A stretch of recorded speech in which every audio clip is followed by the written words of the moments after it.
कोई भी सब्स्टिट्यूएंट लगा है मान लो, ठीक है, और यहाँ डबल बॉन्ड लगा है।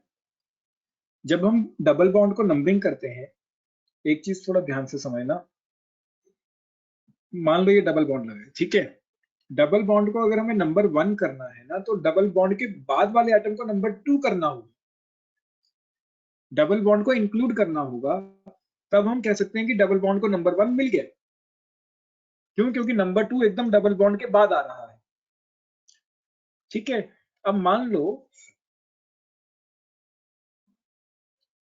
यही केस होता एंड हम नंबरिंग ऐसे शुरू कर देते, number 1, number 2, number 3, number 4, number 5, number 6। तो हम यहाँ पे ये नहीं कह सकते कि हमारे डबल बॉन्ड को नंबर 1 मिला है, नहीं। क्यों? क्योंकि हमने तो अपनी मूवमेंट में डबल बॉन्ड को इंक्लूड ही नहीं किया, हम तो इस साइड मूव करने लग गए, इस साइड मूव करते करते हमने डबल बॉन्ड को तो इंक्लूड ही नहीं किया। डबल बॉन्ड तो इंक्लूड हुआ नंबर 6 पे जाके। डबल बॉन्ड को इंक्लूड करना जरूरी है, तभी डबल बॉन्ड को नंबर 1 माना जाता है। नंबर 1 तभी मिलेगा अगर हम 1 से मूव करते हुए डबल बॉन्ड को इंक्लूड करें। ये क्लियर या नहीं? Yes sir. अब गलती समझ आ गई? अगर यहाँ पे नंबर 1 करते हैं और फिर नंबर 2 करते हैं, फिर तो हम डबल बॉन्ड को इंक्लूड ही नहीं कर रहे, हम तो डबल बॉन्ड से बाहर बाहर निकल गए। तो हमें डबल बॉन्ड को इंक्लूड करना जरूरी है, इसीलिए यहाँ पे 1 किया, यहाँ 2 किया और यहाँ 3 किया।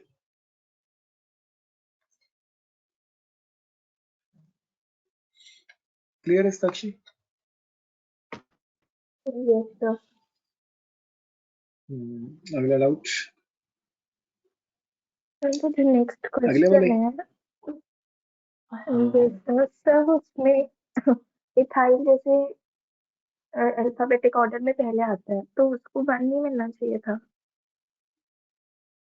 अल्फाबेटिकली हम सब्स्टिट्यूएंट्स की नंबरिंग नहीं करते हैं साक्षी, हम अल्फाबेटिकली तो तभी नंबरिंग करते हैं जब अपना लोएस्ट सेट रूल फेल हो जाए।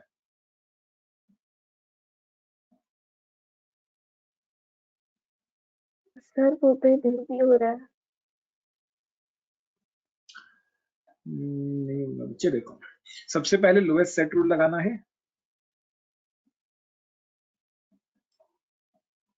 अगर लोएस्ट सेट रूल फेल हो जाता है तब हमें नंबरिंग करनी है अल्फाबेटिकली।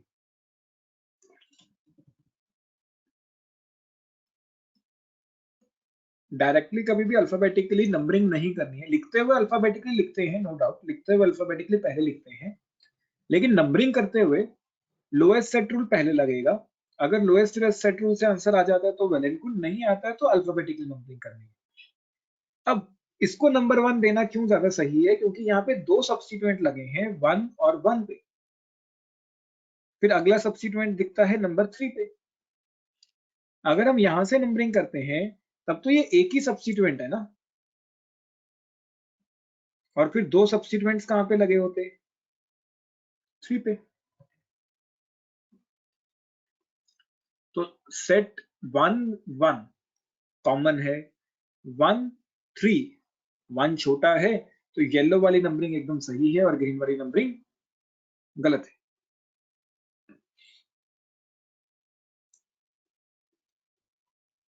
क्लियर या नहीं? Yes sir. अगला थर्ड वाला ही। सर वो तो अभी मैंने ना टॉपिक रिवाइज करना है, तो वो मैंने साइड में लिखे थे, वो टॉपिक नहीं आता था, आइसोप्रोपाइट वाला भूल गई। हो गए? दोबारा कराऊं या आ जाएगा? कहोगे तो करा देता हूँ, कोई दिक्कत नहीं है। सारा जैसे कर रखा है, तो एक बार नोट करूंगी तो समझ आ जाएगा, मैंने वहां हिंदी में लिखा होता है। ठीक ठीक ठीक। तुम्हारे स्कूल में कितने नंबर आए हैं साक्षी? 62। 70 में से? ठीक ठीक। Yes sir. ठीक है, तो अच्छे हैं। अगला और कोई डाउट?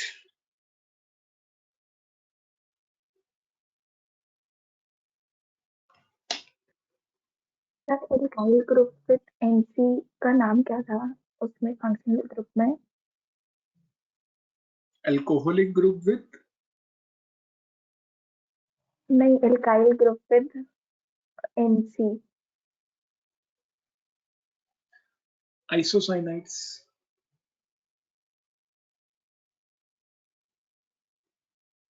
Okay sir. देखो जैसे अगर हमारे पास CH3CN है, इसको हम नाइट्राइल भी बोल सकते हैं। नेमिंग करते हो हम इसको नाइट्राइल बोलेंगे, IUPAC नेमिंग में नाइट्राइल ही बोलेंगे। वैसे जनरली हम इसको साइनाइड बोलते हैं, CN को हम क्या बोलते हैं? Cyanide generally. ठीक, तो अब इसके अंदर कितने कार्बन है? 2 कार्बन है, तो ये बन जाएगा इथेन नाइट्राइल।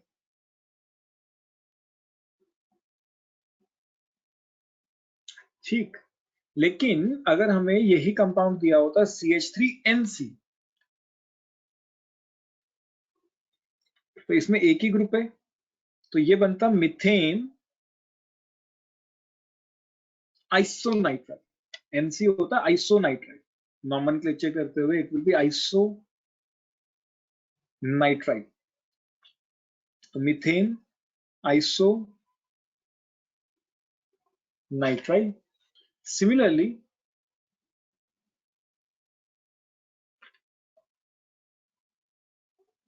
जैसे ये है, तो इसका नाम पड़ेगा इथेन आइसोनाइट्राइल।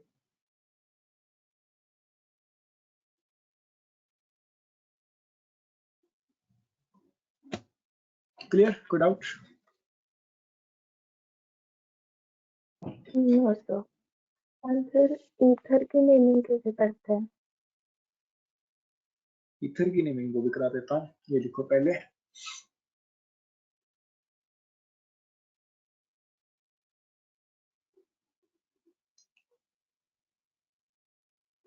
सर ये एनसीईआरटी में है क्या?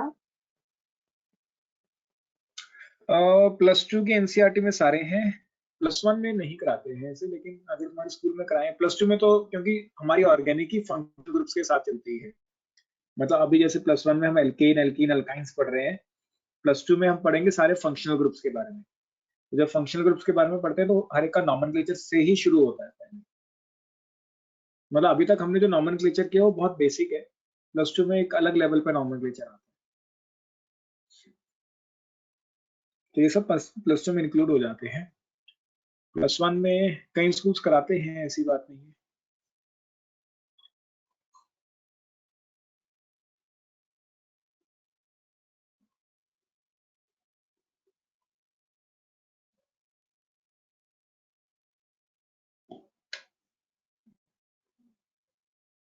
पता।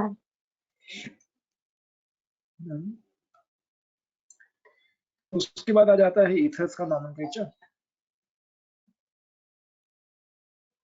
देखो ईथर्स होते क्या है बेसिकली, जब एक ऑक्सीजन बीच में आ जाता है 2 कार्बन के, 2 अल्काइल ग्रुप्स के बीच में ऑक्सीजन आ जाए तो हम उसको ईथर बोलते हैं। ठीक, अब इसमें नॉमेनक्लेचर कैसे करना है?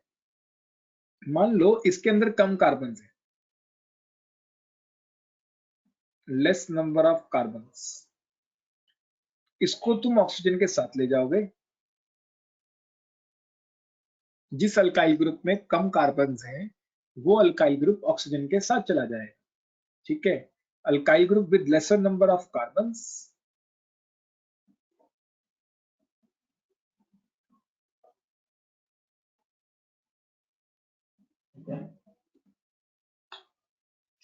goes with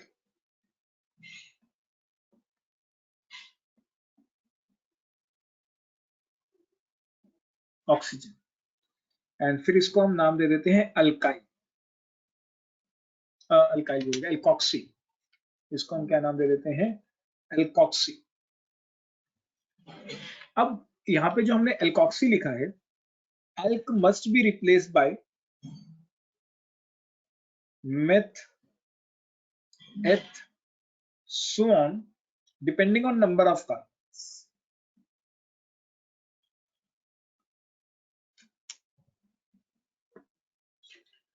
कहने का मतलब क्या है, मान लो इसके अंदर कम कार्बन हैं, तो ये ग्रुप ऑक्सीजन के साथ चला गया, अब इसका नाम पड़ जाएगा एल्कोक्सी। एल की जगह तुम्हें मेथेट लिखना है, जैसे अगर उसमें एक ही कार्बन होता तो मिथॉक्सी, दो कार्बन होता तो इथॉक्सी, इस तरीके से, ठीक। And now treat it as a substituent, now treat it as a substituent.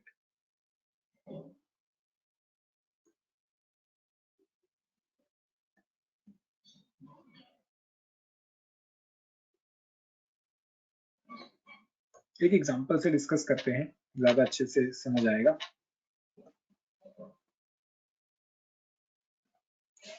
मान लो ये है अपने पास, ठीक, तो मैंने देखा कि इधर कम कार्बन हैं तो ये ऑक्सीजन के साथ चला गया। अब इसके अंदर एक ही कार्बन है तो इसका नाम पड़ जाएगा मिथॉक्सी, एल की जगह मेथ आ गया और ऑक्सी तो आएगा ही आएगा। Now treat it as a substituent, मतलब लॉन्गेस्ट चेन ढूंढो, तो ये बन गई अपनी लॉन्गेस्ट चेन। नंबर 1 इसको कर देंगे, नंबर 2 इसको कर देंगे, तो 1 पे क्या लगा है, methoxy. Total there are 2 carbon, तो इथेन। Good out.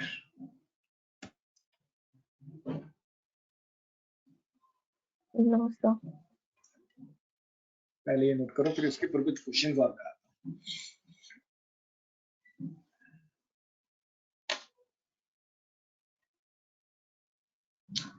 चलो फिर ये भी कर लेते हैं, देखो। फिर हम एल्डिहाइड से शुरू करते हैं, फिर कार्बोक्सिलिक एसिड पे चले जाएंगे। देखो, मेनली हमने कुछ रूल्स बनाए लॉन्गेस्ट चेन को सिलेक्ट करने के। हमने कहा कि longest chain is the one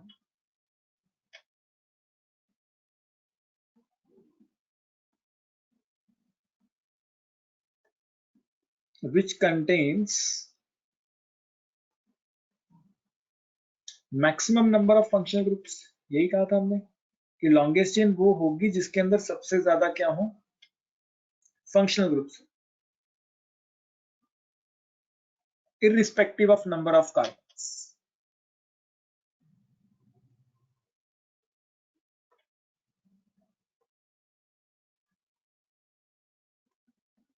irrespective of number of carbons। जैसे मान लो अपने पास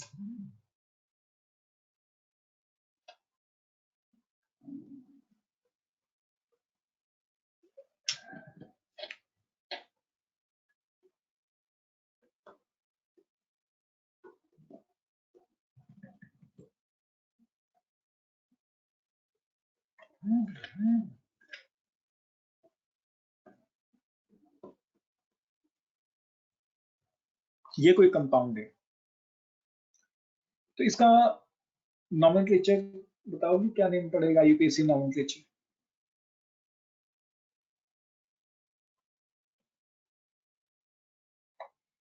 या यही ले लो, वो 2 कार्बन हटा भी सकते हो, कोई दिक्कत नहीं है। ये बताओ, इसका नेमिंग बताओ।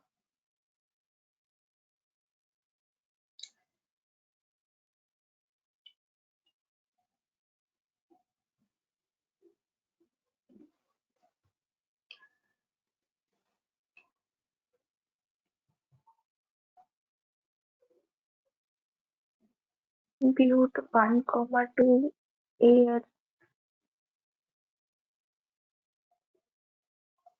But 1,2 al? नहीं बच्चे, कभी भी नहीं, ये तो किसी भी तरीके से नहीं बना। ये देखो साक्षी, ये फंक्शनल ग्रुप है, हमें इसे लॉन्गेस्ट चेन में इंक्लूड करना बहुत जरूरी है। ये क्लियर या नहीं?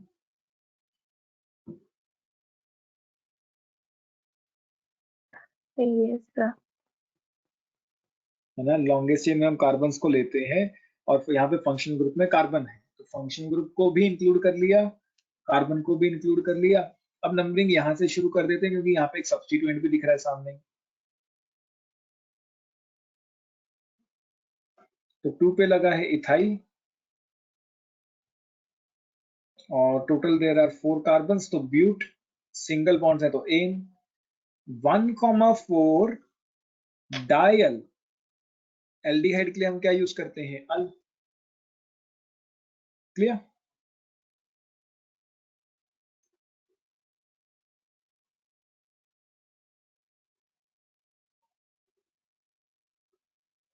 सर एक बार दोबारा।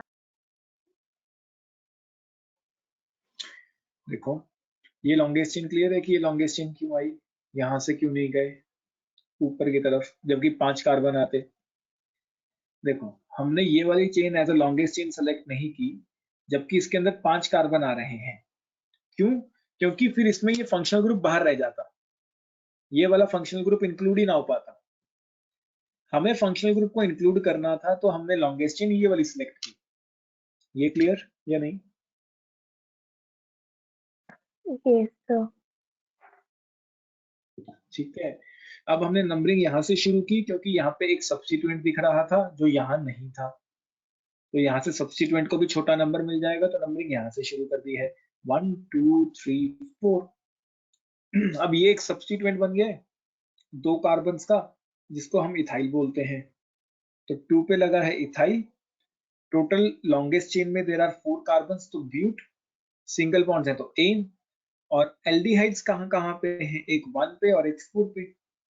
तो 1,4 2 बार है तो डाई अल।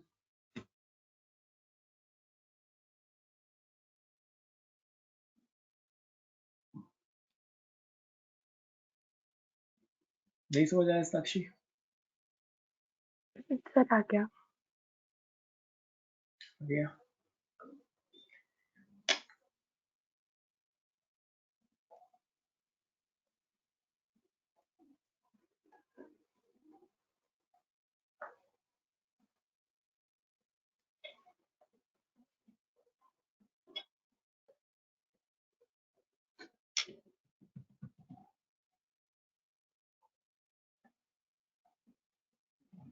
इसका नाम बताओगी?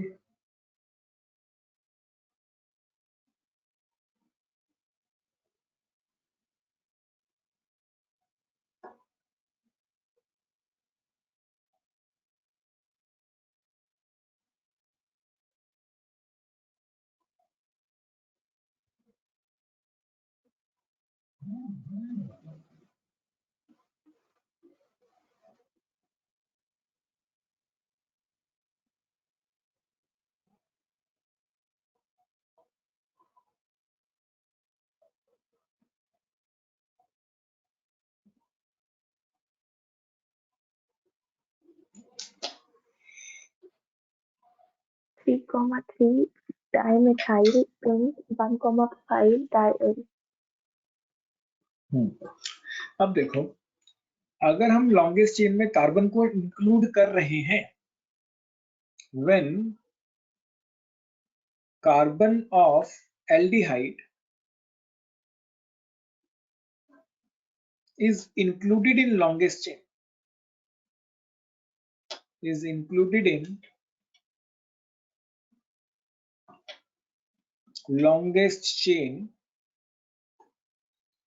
तब हम उसको बोलते हैं अल। हम क्या लिख रहे हैं? अल। देखो हमने दोनों के एग्जांपल्स में इसको क्या लिखा है? अल, क्योंकि हमने एल्डिहाइड वाला जो कार्बन है उसको लॉन्गेस्ट चेन में इंक्लूड किया है। एक और केस आता है कि ये हमारी लॉन्गेस्ट चेन जा रही है, ये हमारी लॉन्गेस्ट चेन जा रही है और लॉन्गेस्ट चेन से हम CHO को डायरेक्टली अटैच कर दें, तब भी एक फंक्शनल ग्रुप ही माना जाता है। If CHO is directly attached with longest chain.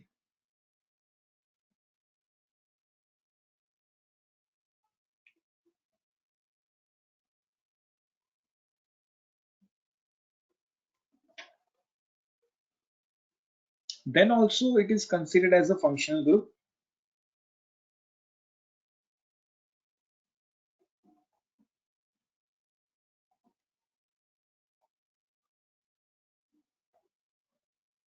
तब भी हम उसको फंक्शनल ग्रुप की तरह ही ट्रीट करेंगे, लेकिन अब उसका नाम पड़ जाएगा कार्बेल्डिहाइड।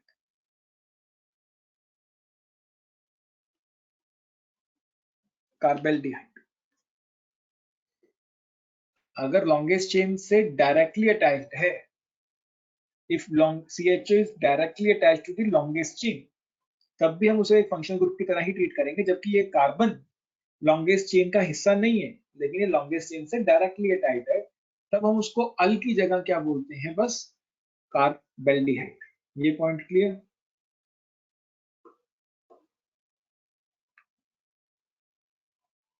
सर एक बार एग्जांपल बताना। देखो जैसे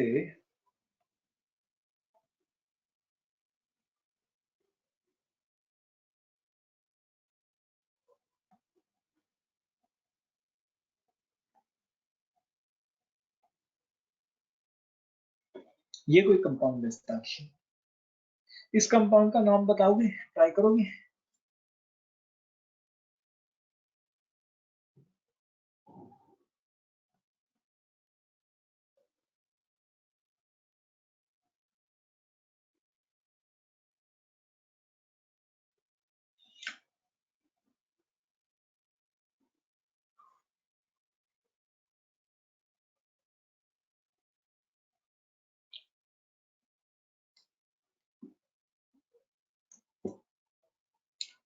देखो साक्षी, अगर हम लॉन्गेस्ट चेन यहां से शुरू करते हैं,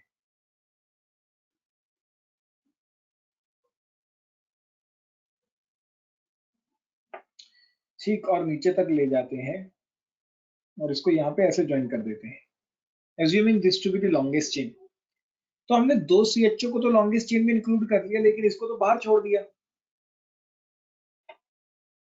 क्लियर या नहीं? अगर हम यहां से लॉन्गेस्ट चेन लेते हैं, इधर को मुड़ जाते हैं, फिर इसको छोड़ दिया, मतलब कोई ना कोई एक फंक्शनल ग्रुप बाहर रहेगा ही रहेगा, तुम कोई भी लॉन्गेस्ट चेन को सिलेक्ट कर लो। ये चीज क्लियर हो रही है कि अगर हम कोई भी लॉन्गेस्ट चेन उठाएं तो एक CHO तो बाहर रहेगा ही रहेगा। तो ऐसा कभी नहीं करना है कि सेम फंक्शनल ग्रुप से और तुम किसी दो को ले रहे हो और एक को बाहर छोड़ रहे हो, या तो तीनों को लो या किसी को भी मत लो, या तो तीनों को लॉन्गेस्ट चेन में इंक्लूड करो, लेकिन यहाँ पे वो पॉसिबिलिटी बन ही नहीं रही, क्योंकि तुम जो मर्जी ट्राई कर लो, कोई ना कोई एक फंक्शनल ग्रुप लॉन्गेस्ट चेन से बाहर रहेगा ही रहेगा। तो हम क्या करते हैं, हम इसको लॉन्गेस्ट चेन मान लेते हैं और तीनों CHO को लॉन्गेस्ट चेन में इंक्लूड ही नहीं करते, या तो तीनों को इंक्लूड करो या तीनों में से किसी को भी मत करो। हमने तीनों में से किसी को इंक्लूड नहीं किया, लेकिन अब ये जो तीनों CHO हैं ये लॉन्गेस्ट चेन से directly attached with the longest chain. Clear? तो अब इसका नाम क्या पड़ेगा, देखो लॉन्गेस्ट चेन कितने कार्बन की है, 3 कार्बन की, तो प्रॉप सिंगल बॉन्ड्स हैं तो एन 1,2,3 3 बार क्या लगा है, कार्बेल्डिहाइड CHO रहेगा, तो ये फंक्शनल ग्रुप ही ना, फंक्शनल ग्रुप रहेगा तो आएगा तो एकदम लास्ट में। क्लियर या नहीं?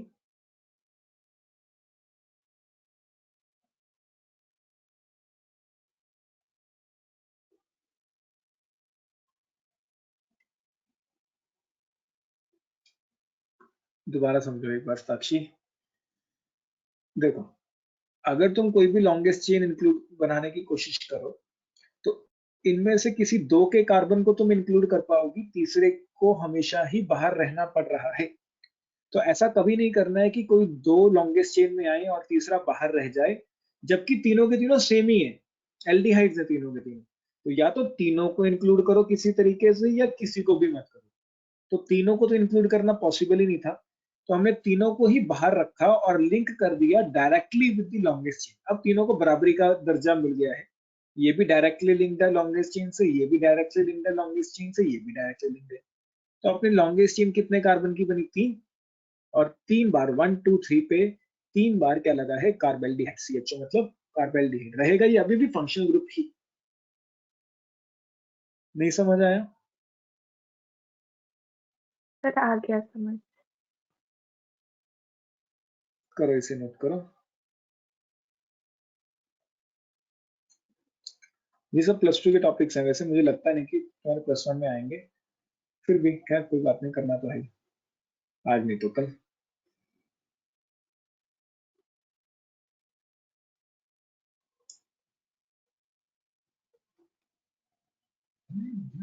तो इसको भी नहीं कराए हैं क्लास में टॉपिक।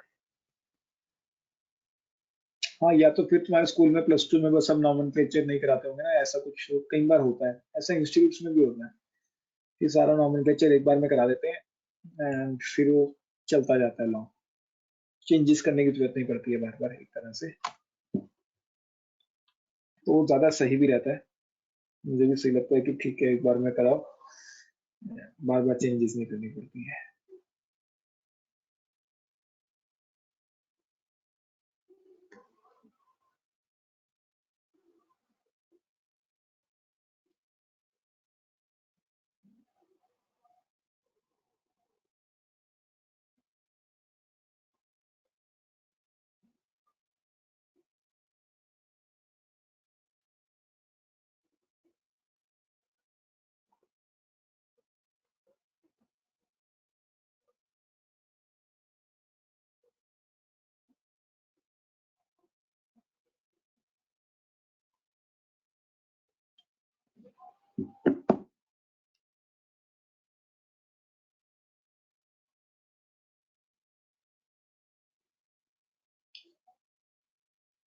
इसको नोट करने के बाद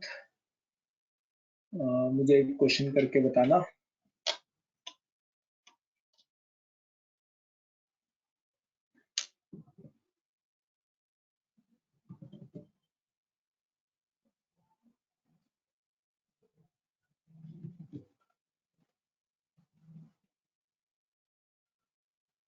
एक ये,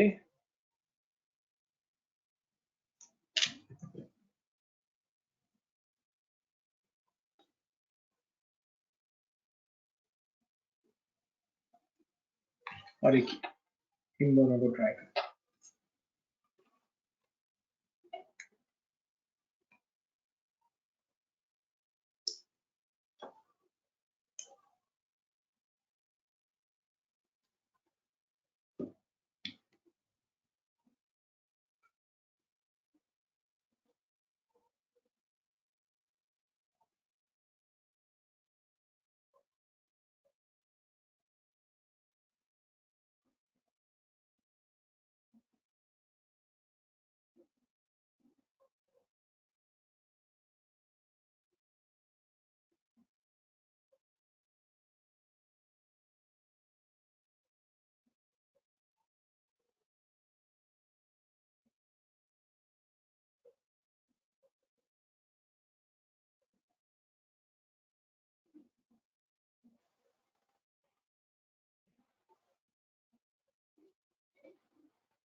बताओ आंसर साक्षी।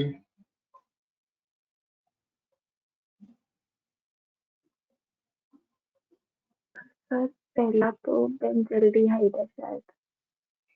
पहला तो बेंजल्डिहाइड ही है, या फिर बेंजीन 1 कार्बेल्डिहाइड। देखो बेंजीन को हमने लॉन्गेस्ट चेन मान लिया, और 1 पे क्या लगा है, डायरेक्टली लिंक्ड है CHO। तो असली में इसका नाम था बेंजीन 1 कार्बेल्डिहाइड,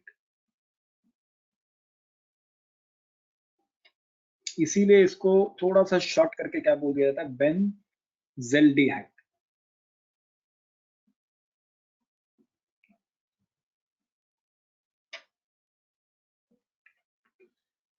इसका नाम बताओ, मेन तो इसका है।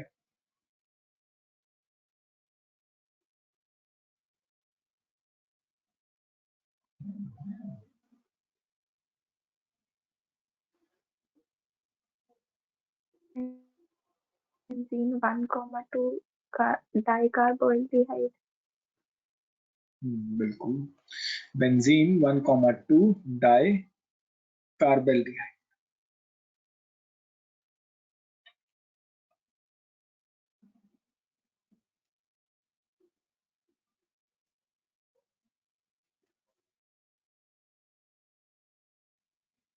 ठीक, इसी तरह से कार्बोक्सिलिक एसिड के साथ है, पहले ये नोट कर लो फिर आगे करते हैं।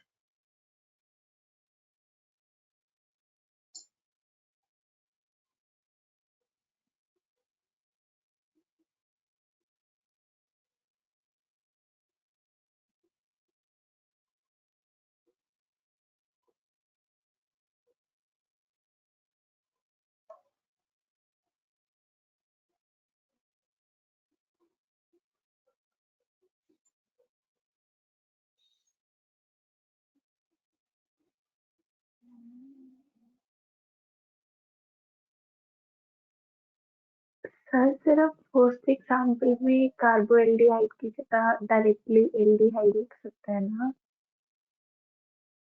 हाँ, सिर्फ इसी में बेंजेल्डिहाइड लिख सकते हो। अगर एक से ज्यादा CHO बेंजीन पे लगेंगे फिर तुम्हें डाइकार्बोल्डिहाइड ही लिखना होगा। अगर एक ही है तो फिर बेंजेल्डिहाइड लिख सकते हो। एंड मान लो यहाँ पे मैं NO2 लगा दूं या CH3 लगा देते हैं, ज्यादा आसान रह जाएगा, CH3 यहाँ लगा, फिर हम इसको 3 मिथाइल बेंजेल्डिहाइड भी लिख सकते हैं। 3 पे मिथाइल लग जाएगा ना, तो 3 methyl benzaldehyde. Clear?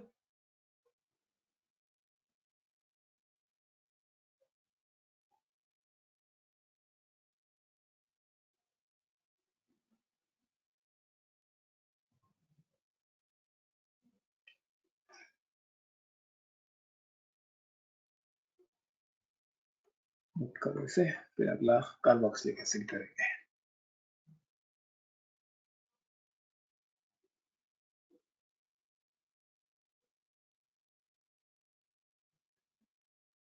Sir done.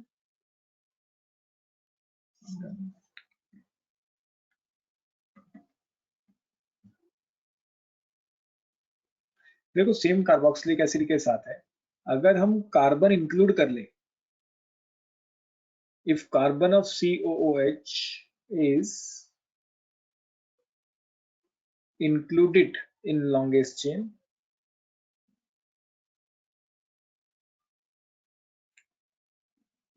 जैसे अभी तक हम करते आए हैं, तो उसको हम क्या बोलते हैं, oic acid. Similarly, if carbon is directly linked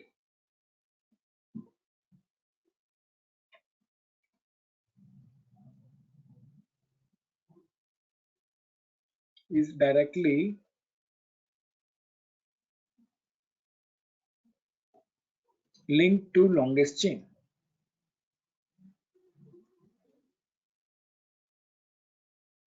अगर हमने इसको डायरेक्टली लिंक किया किसके साथ, लॉन्गेस्ट चेन के साथ, तब हम इसको बोलते हैं कार्बोक्सिलिक एसिड।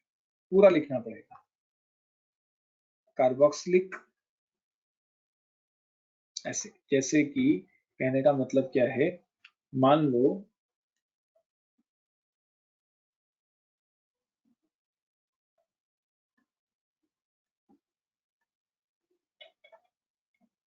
हमें इसका नाम लिखना होता, इसका नाम क्या पड़ेगा साक्षी?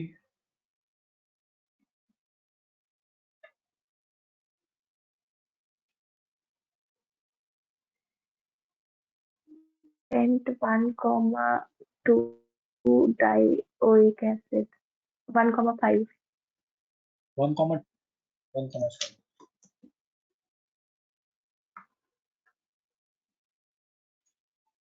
एंड अब इसका नाम क्या पड़ेगा?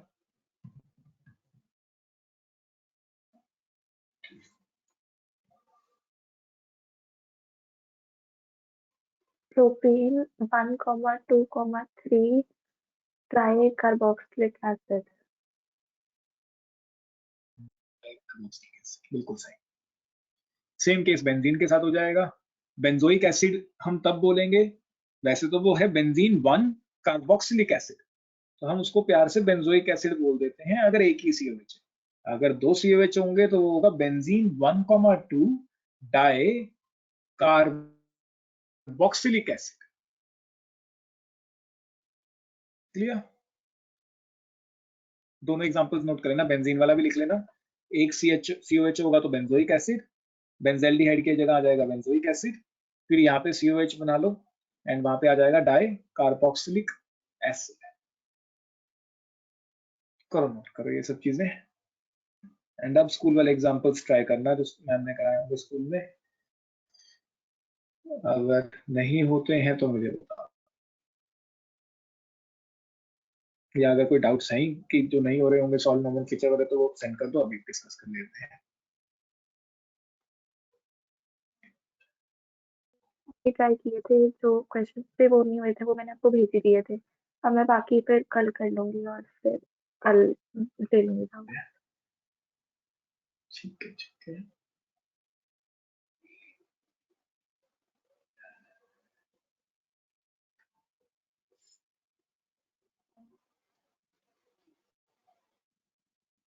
लिखो से फिर आगे करेंगे।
Sir done.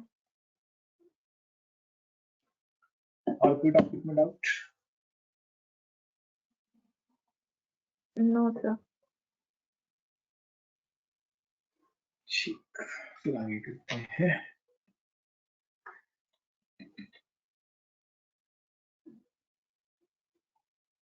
हमने सॉल्युबिलिटी डिस्कस कर लिया, मेल्टिंग पॉइंट, बॉइलिंग पॉइंट, ठीक है।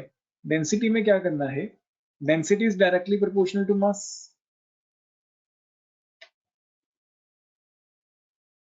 तो इस तरीके से याद रखो कि density is directly proportional to mass. जैसे जैसे कार्बन्स बढ़ेंगे वैसे वैसे मास बढ़ेगा, तो डेंसिटी भी बढ़ती जाएगी। सिंपल, ये नोट कर लो वहां पे अगली प्रॉपर्टी डाल के।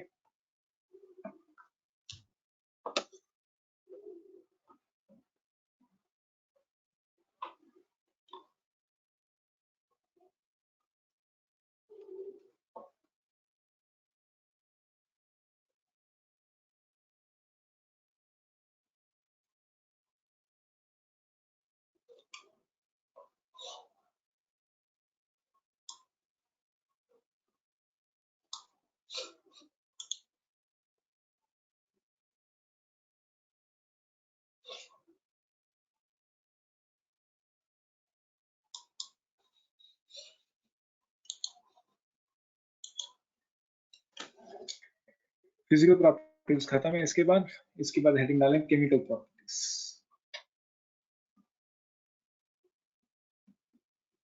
Chemical properties of alkanes.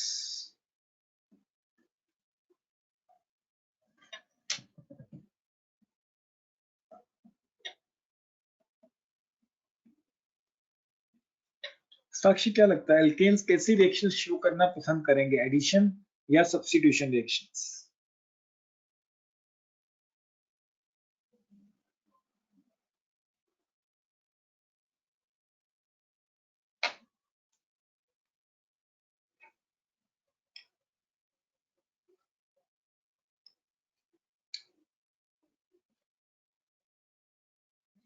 Sakshi? Addition reaction. Addition reactions क्यों? ऐसा क्यों लगा कि एडिशन?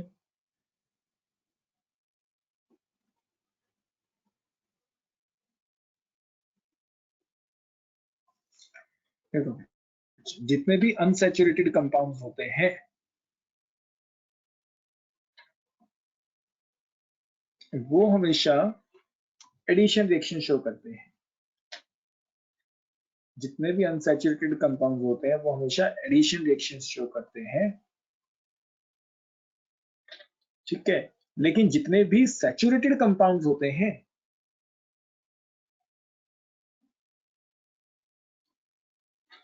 वो हमेशा सब्स्टिट्यूशन रिएक्शन पसंद करते हैं।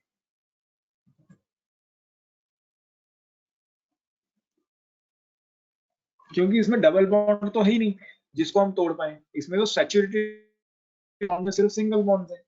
सिंगल बॉन्ड है तो वो कौन सी रिएक्शन शो करेंगे? सब्स्टिट्यूशन। वो पहले से सैचुरेटेड है और कुछ उसके अंदर ऐड नहीं हो सकता है, ठीक है। तो alkanes being saturated compounds,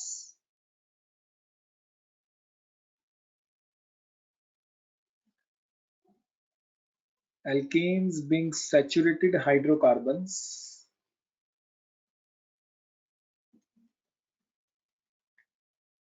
show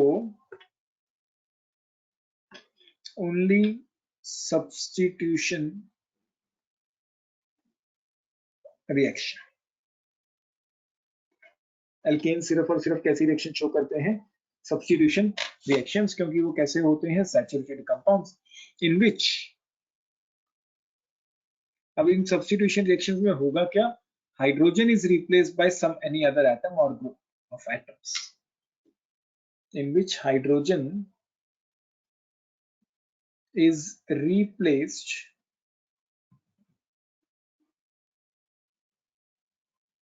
by any other atom or group of atom। Clear या नहीं? फॉर एग्जाम्पल के तौर पे जैसे हमने CH4 लिया, इसको क्लोरीन से रिएक्ट कराया इन प्रेजेंस ऑफ सनलाइट, तो होगा क्या? मान लो ऐसी रिएक्शन हो गई, CH3 एक H हट गया, उसकी जगह Cl आ गया। तो देखो यहाँ पे पहले 4 हाइड्रोजन थे, अब कितने हाइड्रोजन रह गए? 3। एक हाइड्रोजन हटा के हमने क्या लगा दिया? कोई और ग्रुप लगा दिया है, कोई और एटम लगा दिया है। तो ऐसी रिएक्शन को हम क्या बोलते हैं? Substitution reaction. Alkane saturated hydrocarbons होने के कारण सब्स्टिट्यूशन रिएक्शन करना सब्स्टिट्यूशन रिएक्शन शो करना पसंद करते हैं। क्लियर? कोई डाउट? No sir. करो इसे नोट। ठीक है, ये पहली केमिकल प्रॉपर्टी है, first chemical property, halogenation of alkanes. अगर हम पहले देखें, पहले हम मेथड ऑफ प्रिपरेशन कर रहे थे। मेथड ऑफ प्रिपरेशन में हम एल्केन्स को प्रिपेयर कर रहे थे कि किस किस तरीके से हम एल्केन को प्रिपेयर कर सकते हैं। अब हमने एल्केन को प्रिपेयर कर लिया है, उसको हम किस किस रिएक्शन में यूज कर सकते हैं अब हम वो देखेंगे। केमिकल रिएक्शंस में हम किस किस में एल्केन्स को यूज कर सकते हैं और वो क्या क्या प्रोडक्ट बना के देगा। मतलब पहले हम एल्केन को बना रहे थे, अब हम एल्केन को यूज करके कोई और चीज बनाएंगे। ठीक है, तो हेलोजिनेशन ऑफ, अगर तुम कोई भी एक एल्केन लो और उसको हेलोजन मॉलिक्यूल से रिएक्ट कराना होता है इन प्रेजेंस ऑफ, यहाँ पे बहुत सारी चीजें हैं, या तो तुम यहाँ पे हीट यूज कर सकते हो, सिर्फ हीट और कुछ नहीं होना चाहिए, या फिर इलेक्ट्रिसिटी यूज कर सकते हो,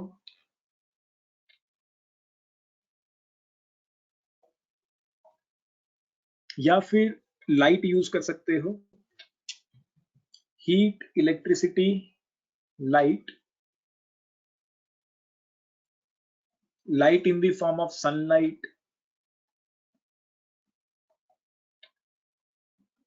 और UV light, any form of energy basically,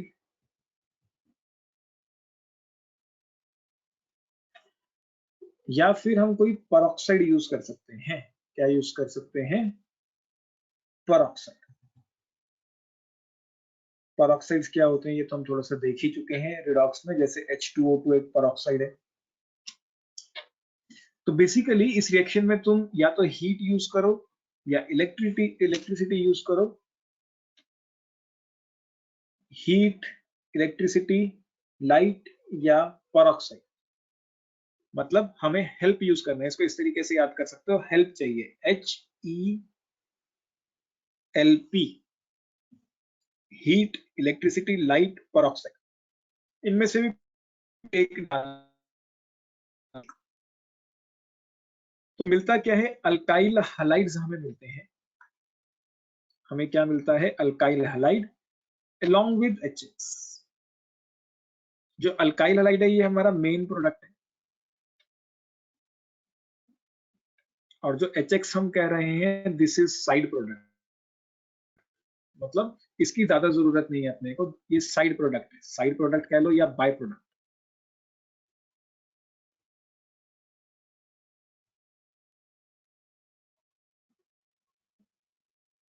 बात एक ही।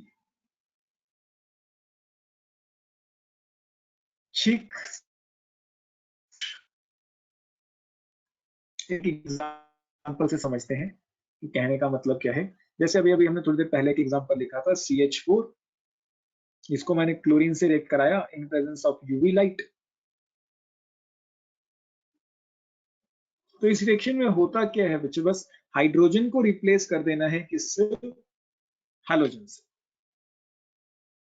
हाइड्रोजन पहले 4 थे, अब 3 रह गए, उसकी जगह क्या लगा दिया हमने? एक हैलोजन प्लस HCl। तो इन दिस रिएक्शन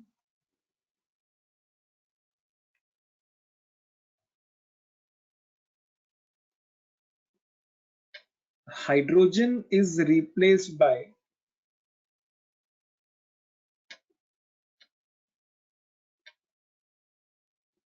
halogen।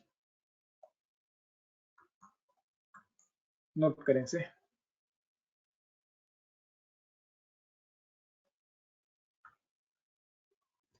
अब इसके बारे में कुछ इंपॉर्टेंट पॉइंट्स लिखते हैं। जैसे हमने यहाँ पे ये लिखा है कि अच्छा ये इस केमिकल प्रॉपर्टीज की सबसे इंपॉर्टेंट प्रॉपर्टी है, ठीक है, तो बहुत बार पूछी जाती है, तो थोड़ा ध्यान रखना। इसका मैकेनिज्म भी है, अभी हम मैकेनिज्म भी करेंगे आगे। पहले कुछ पॉइंट्स देख लेते हैं। पॉइंट्स क्या है? In this reaction hydrogen is replaced by halogen, लेकिन hydrogen of sp3 carbon only, या only hydrogen of sp3 carbon can be replaced by halogen, can be replaced by halogen। sp3 carbon क्या होता था? एक ऐसा carbon जिसके आसपास तीनों सिंगल बॉन्ड्स हो, उसको हम sp3 कार्बन बोलते थे। याद है या नहीं?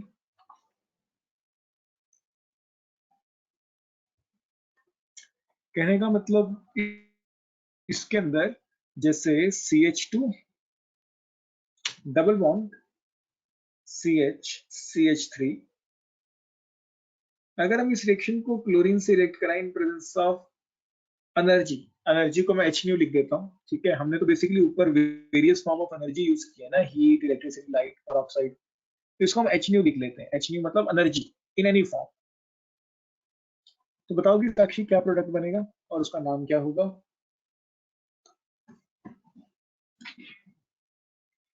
CH2 double bond CH bond CH2Cl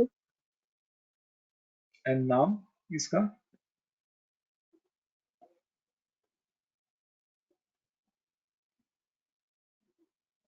IUPAC name?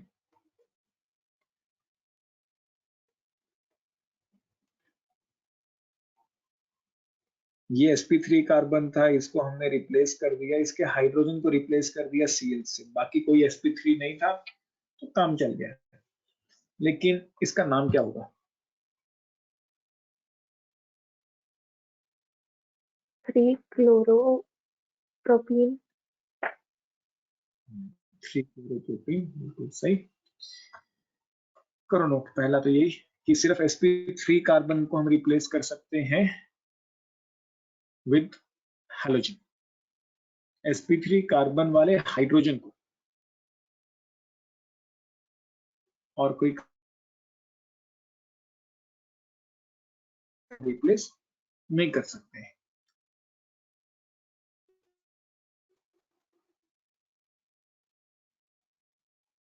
ये रिएक्शन बहुत लंबी है, इसीलिए बहुत इंपॉर्टेंट भी है।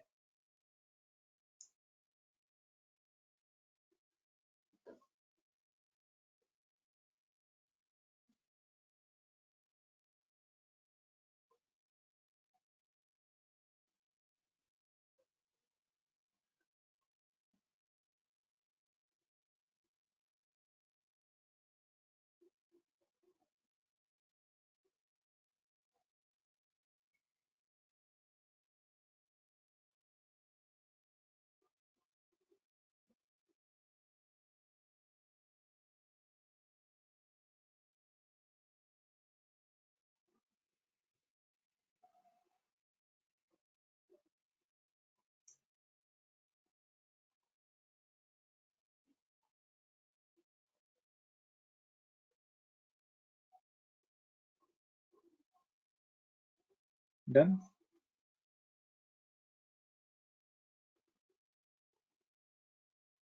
Yes, sir.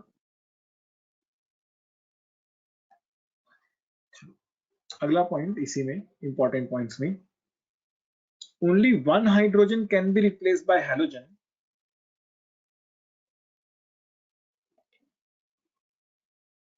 only one hydrogen can be replaced by halogen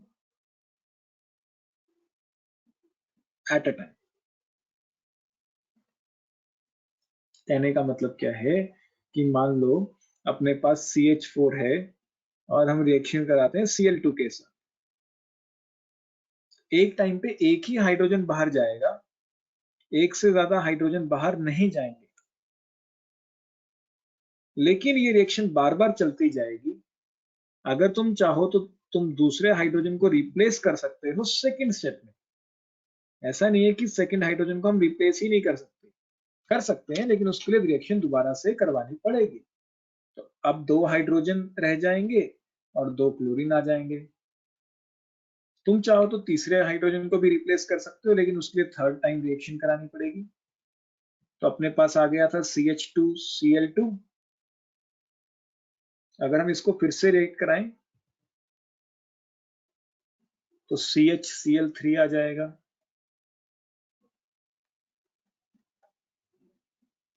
and अगर एक बार और कराएं, ये रिएक्शन तब तक चल सकती है जब तक सारे हाइड्रोजन रिप्लेस ना हो जाएं। बेसिकली एक स्टेप में एक ही हाइड्रोजन रिप्लेस होगा, लेकिन रिएक्शन बार बार करवाई जा सकती है ताकि हम सारे हाइड्रोजन को रिप्लेस कर दें विद क्लोरीन। इसको हम बोल सकते हैं क्लोरोमीथेन।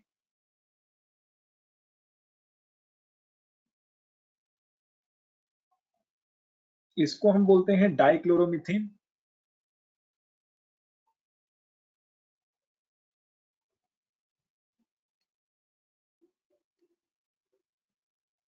इसको हम बोलते हैं ट्राइक्लोरोमीथेन।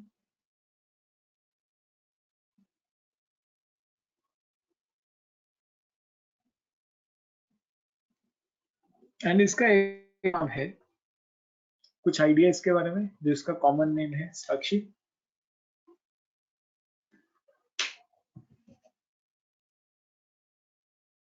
क्लोरोफॉर्म। CHCl3 ही क्लोरोफॉर्म होता है, ये याद रखें।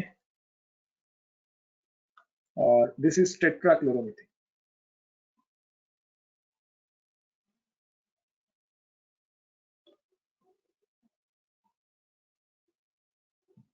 या फिर इसको हम कार्बन टेट्राक्लोराइड भी बोलते हैं, तुमने सुना होगा कार्बन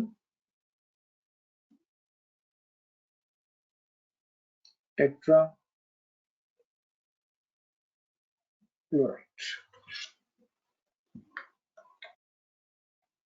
लिखो इसे। कोई डाउट है इसमें? Start no sir. करो। चलो आगे करते हैं। इसमें अगला पॉइंट है, fluorination is explosive in nature.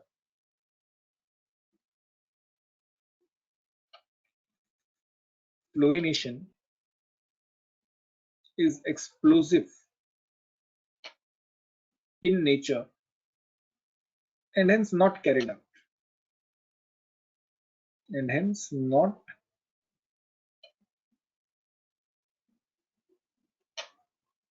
carried out. कहने का मतलब ये है कि यहाँ पे जो हम हैलोजन यूज कर रहे हैं वो कभी भी फ्लोरीन नहीं हो सकता। हम X2 यूज कर रहे हैं, X2 can never be fluorine. हम ये रिएक्शन नहीं करवाते हैं, क्यों? क्योंकि ये रिएक्शन कैसी है? एक्सप्लोसिव। फ्लोरिनेशन कैसी होती है? एक्सप्लोसिव होती है, इसीलिए हम इसको कैरी आउट नहीं कर सकते हैं। मतलब हम CH3F प्रिपेयर नहीं कर सकते using this method of halogenation, that is alkyl fluorides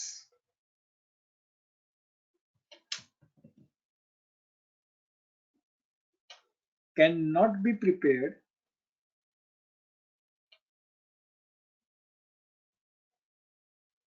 by halogenation of alkenes.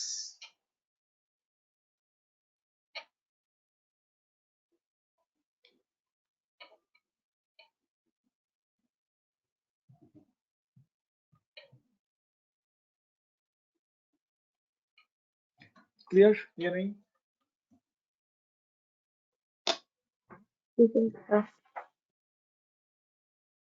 तो फिर साक्षी फ्लोराइड्स बनाए कैसे, अगर हम फ्लोराइड इस मेथड से नहीं प्रिपेयर कर सकते? इसके लिए कोई और मेथड, कुछ आइडिया? पहले लिखो, चलो मैं करवाता हूँ मेथड, नोट करो इसे कि fluorination is explosive in nature and hence not carried out.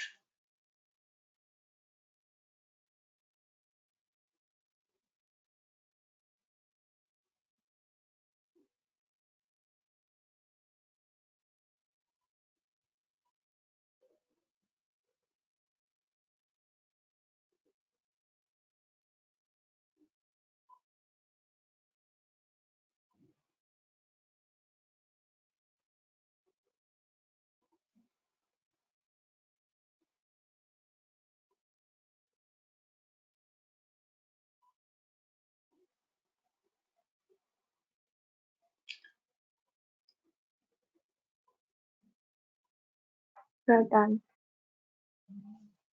तो अब अगर हमें अल्काइल फ्लोराइड्स बनाने हैं तो हम यूज करते हैं Swarts reaction for preparation of alkyl fluorides.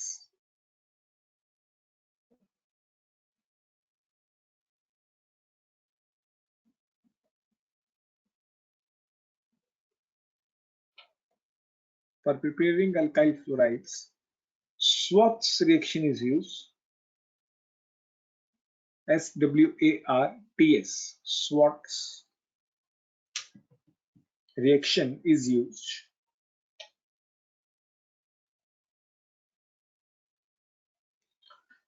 Swarts reaction क्या होती है बच्चे? देखो अपने पास कोई अल्काइल हलाइड होना चाहिए जहां पे X कैन बी क्लोरीन और ब्रोमीन।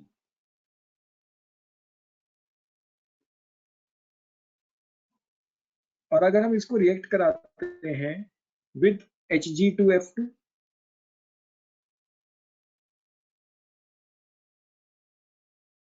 या फिर ठीक है Hg2F2 या AgF से रिएक्ट कराना है, तो हैलोजन हट जाएगा और उसकी जगह फ्लोरीन आ जाएगा। यहाँ पे जो भी हैलोजन लगा है, चाहे वो क्लोरीन है चाहे वो ब्रोमीन है, वो हट जाएगा और उसकी जगह क्या आ जाएगा? फ्लोरीन। Hg2F2 को हम बोलते हैं mercurous chloride, mercurous fluoride.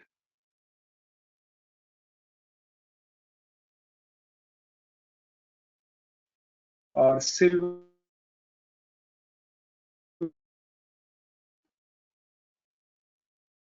Basically it's a halogen exchange reaction. ठीक है, basically it's a halogen exchange reaction.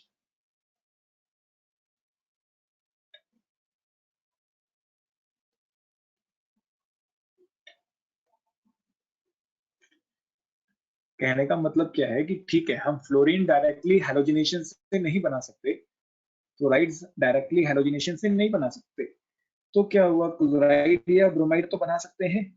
हमने रिएक्शंस अभी देखी भी हैं, क्लोरीन और ब्रोमीन के साथ तो हमने रिएक्शंस देखी हैं, तो क्लोरीन के साथ तो रिएक्शन कर सकते हैं, तो हम क्लोरीनेशन से अल्काइल क्लोराइड बना लिया करेंगे, फिर अल्काइल क्लोराइड बना के उसको रिएक्ट करा दिया करेंगे किसके साथ? मर्क्यूरस फ्लोराइड के साथ, और अपना काम हो जाया करेगा, क्लोरीन हट जाया करेगा और उसकी जगह क्या आ जाया करेगा? Fluorine. And this reaction is known as Swarts reaction. Clear Sakshi? कोई डाउट? सर मतलब इस रिएक्शन के लिए पहला स्टेप तो वही है ना, हैलोजनेशन। हाँ बेसिकली, अब मान लो तुमसे कोई क्वेश्चन में कहता है कि प्रिपेयर, मान लो ऐसा कोई क्वेश्चन आ जाता है, प्रिपेयर इथाइल फ्लोराइड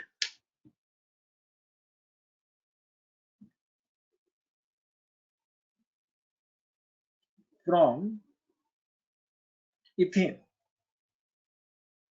मान लो ऐसा क्वेश्चन आ गया कभी कि prepare ethyl fluoride from ethane, तो हमें पता है कि हम डायरेक्टली इथेन की रिएक्शन, इथाइल फ्लोराइड क्या है?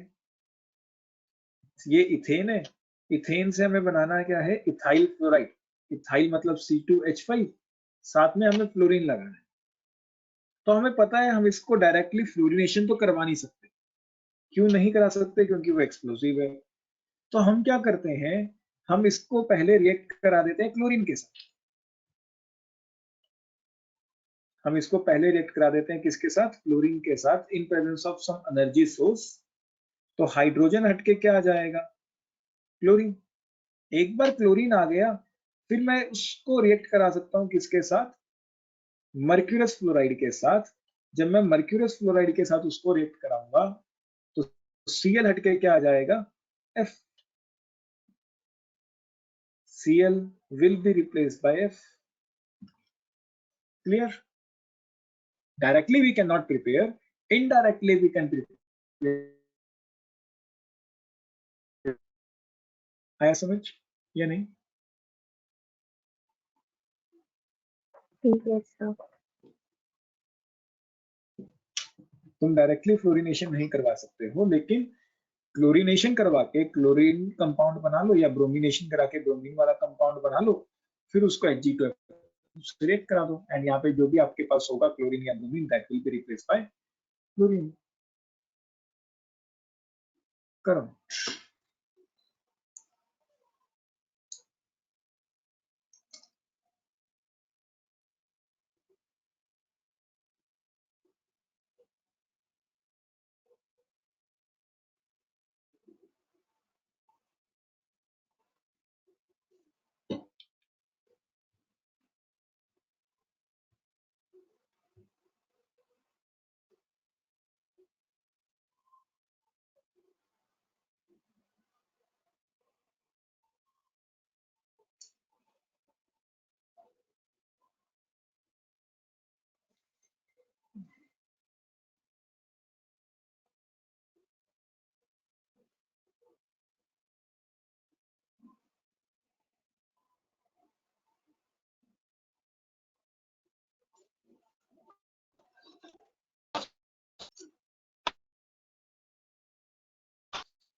Sir done.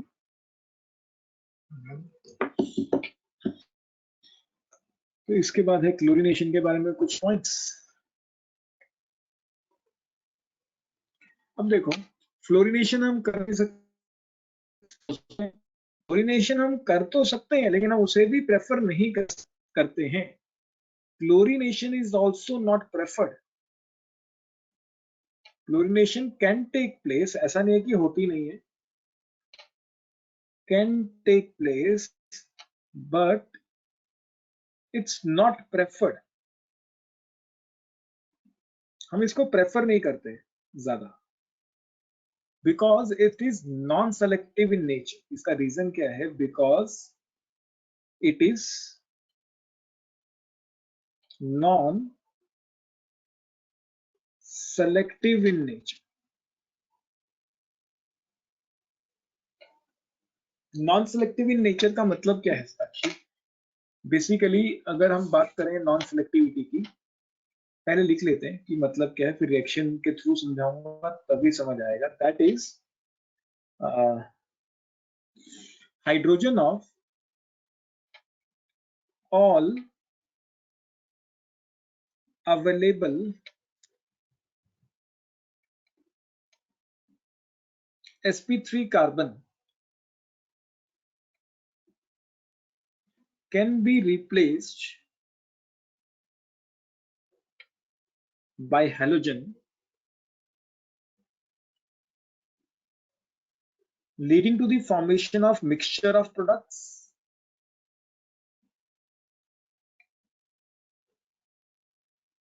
leading to the formation of mixture of products,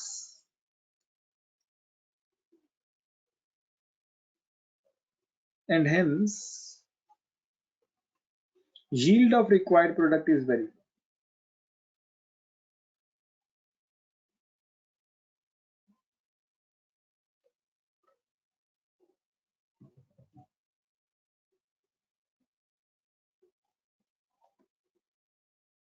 पहले समझते हैं इसको एक एग्जांपल के थ्रू, फिर इस स्टेटमेंट पे वापस आएंगे। देखो ये क्या कहता है कि भाई मान लो अपने पास एक ऐसा एल्कीन है,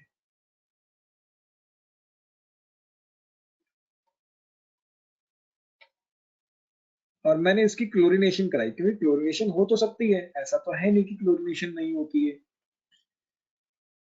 तो साक्षी इसके अंदर तीनों के तीनों कार्बन ही sp3 है। दिस वन इज sp3, बीच वाला भी sp3 है, ये भी sp3 है। ठीक है, तो मतलब हम तीनों पे जो हाइड्रोजन लगे हैं वो हटा के क्लोरीन लगा सकते हैं। तो there are multiple possibilities, there are multiple possibilities. पहली पॉसिबिलिटी क्या है कि यहाँ पे हाइड्रोजन को हटा के हमने क्या लगा दिया? क्लोरीन। सेकेंड पॉसिबिलिटी इज कि भाई जो सेकेंड नंबर पे कार्बन है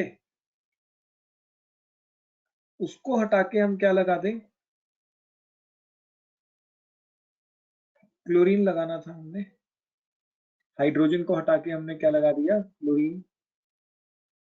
एंड थर्ड पॉसिबिलिटी इज कि जो थर्ड नंबर ऑफ कार्बन है उस पे हाइड्रोजन लगे हुए हैं, उसको हटा के हम क्या लगा देते हैं?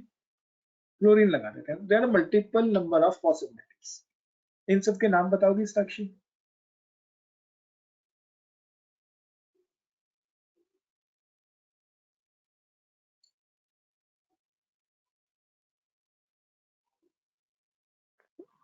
वन क्लोरोप्रोपेन, अगला, टू क्लोरोप्रोपेन, उससे अगला, three chloropropane, sorry one chloropropane,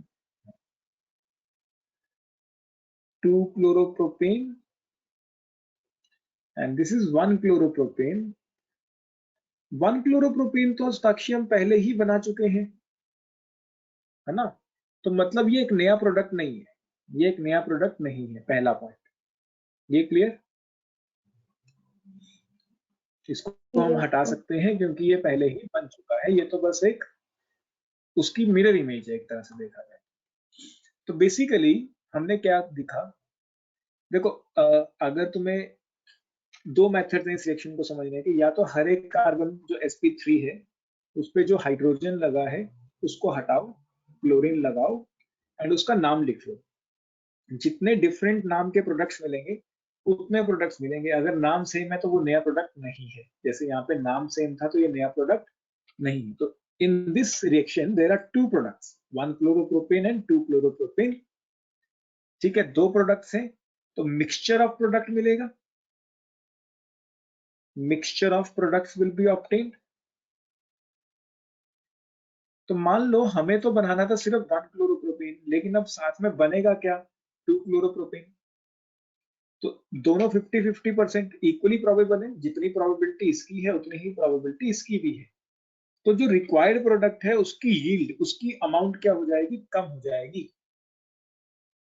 तो yield of required product will be very low.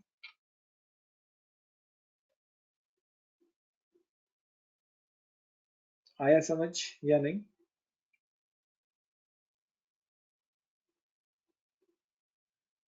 Sir मतलब रिएक्शन तो ये पॉसिबल है।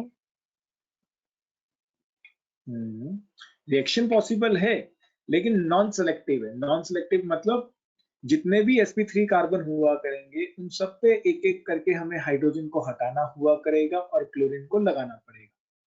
ठीक है, तो मिक्सचर ऑफ प्रोडक्ट मिला करेगा तो जो रिक्वायर्ड प्रोडक्ट की अमाउंट हुआ करेगी वो काफी कम हो जाती है। इसलिए हम इस रिएक्शन को प्रेफर नहीं करते हैं, क्योंकि इसमें सिंगल प्रोडक्ट नहीं मिल रहा है, मल्टीपल प्रोडक्ट्स मिल रहे हैं विद इक्वल प्रोबेबिलिटीज।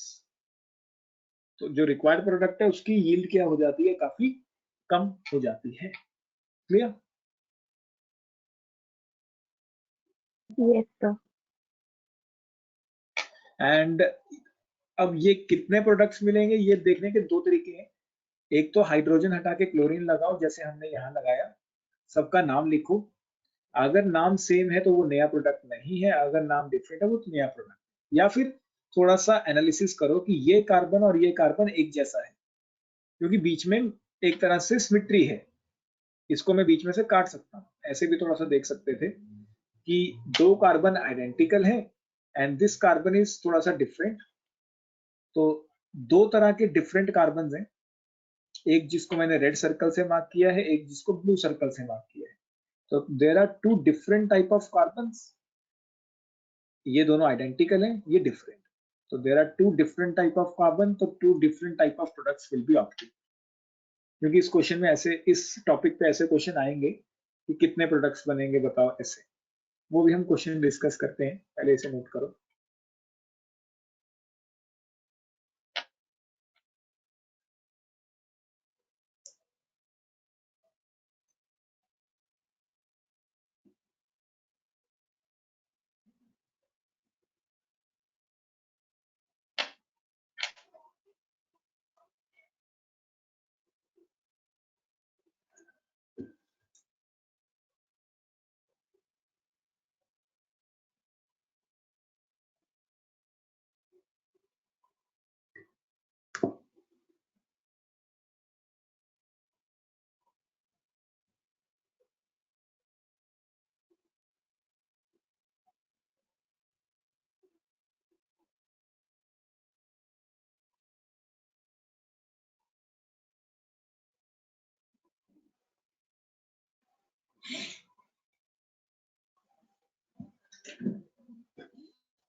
यहाँ पे ये वर्ड लिखना बहुत जरूरी है, नॉन सिलेक्टिव।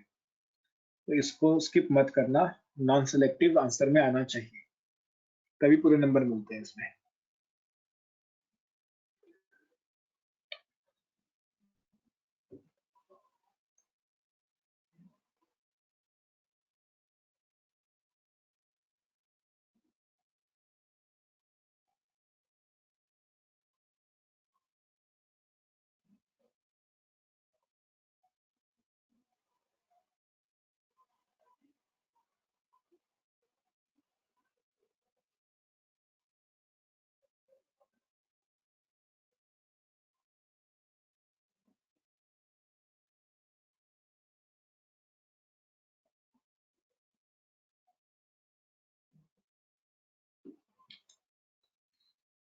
कल एल्केन्स खत्म हो जाएगा हमारा first,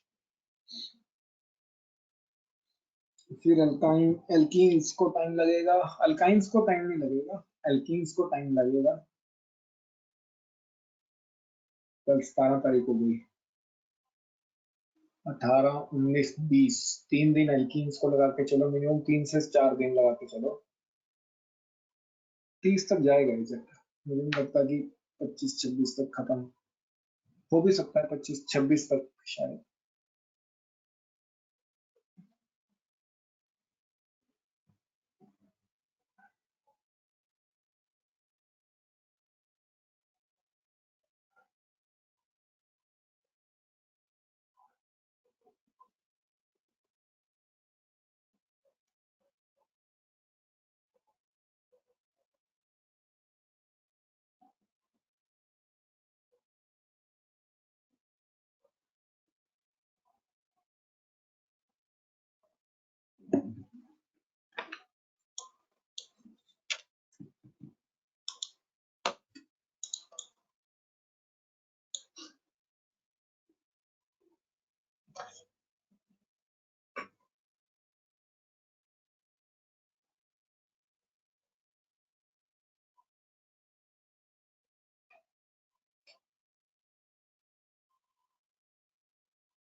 Shraddha.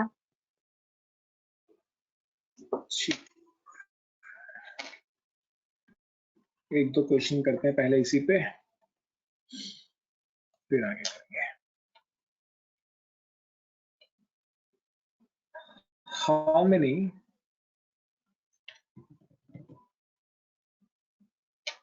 monochloro substituted products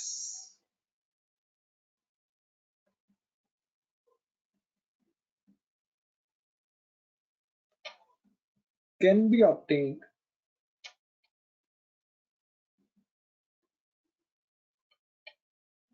from, तुम्हें ये रिएक्टेंट दिया हुआ है, तुम्हें बताना है इसमें कितने मोनोक्लोरो सब्स्टिट्यूटेड प्रोडक्ट्स मिल सकते हैं। मोनोक्लोरो मतलब एक ही क्लोरीन लगाना है।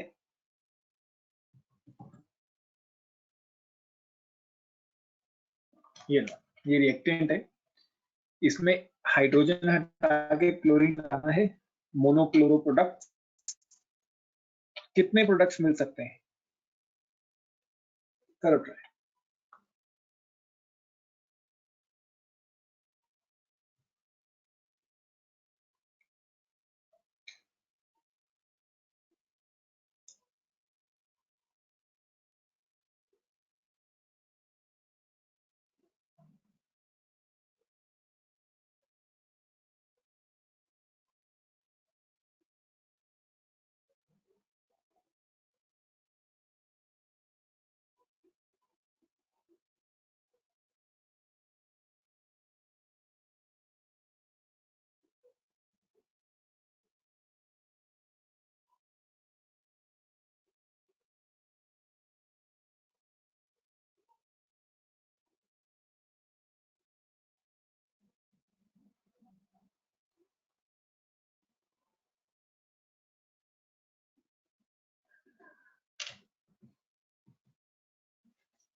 क्या लगता है साक्षी, कितने प्रोडक्ट्स मिल सकते हैं?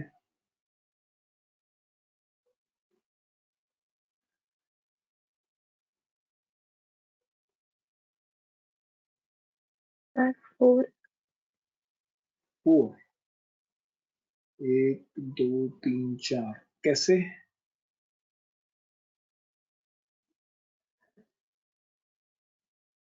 कौन से 2 कार्बन हैं जो सेम है? टोटल 5 कार्बन हैं यहाँ पे।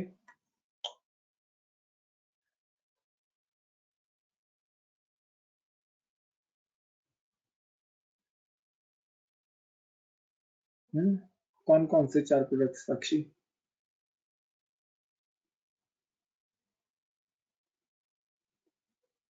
सर जो लेफ्ट साइड CH3 है तो ये दोनों CH3 सेम है, तो यहाँ पे प्रोडक्ट जो मिलेंगे वो सेम मिलेंगे, चाहे यहाँ पे हाइड्रोजन हटा के Cl लगाओ, चाहे यहाँ पे जो हाइड्रोजन लगा है उसे हटा के Cl लगाओ, प्रोडक्ट विल बी सेम। तो number 1, number 2, number 3 and number 4।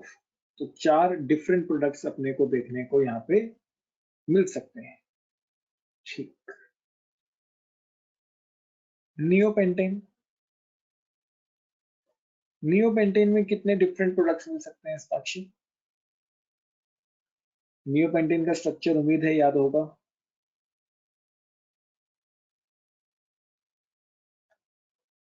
How many different monochloro products are obtained from this compound?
Sakshi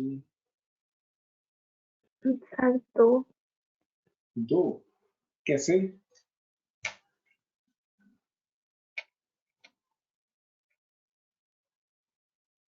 sir जो एंड वाले CH3 है उन पे सेम आएगा। और बीच वाले पे अलग आएगा।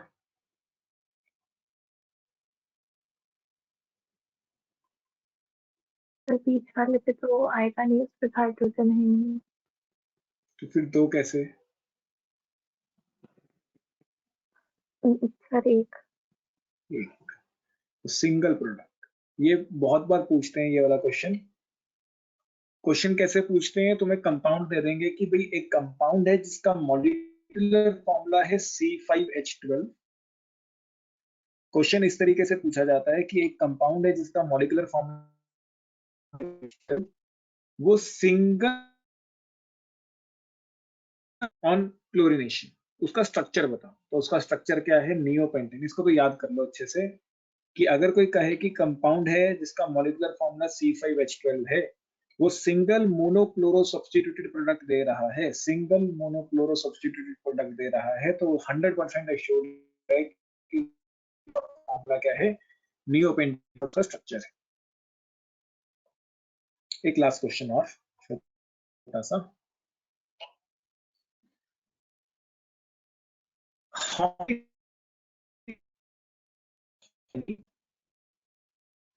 Die chloro products can be obtained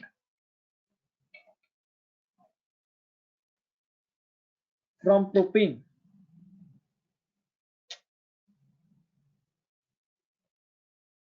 dichloro मतलब अब दो क्लोरीन लगाने हैं एक ही प्रोडक्ट में। पहले तो हम एक ही क्लोरीन लगा रहे थे ना, अब ये कह रहा है कि दो क्लोरीन लगाने हैं। ऐसे कितने प्रोडक्ट्स मिल सकते हैं फ्रॉम प्रोपेन? पहले ऊपर वाला नोट करना तो ऊपर वाला कर लो आराम से, आंसर ट्राई करो।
सर दो प्रोडक्ट,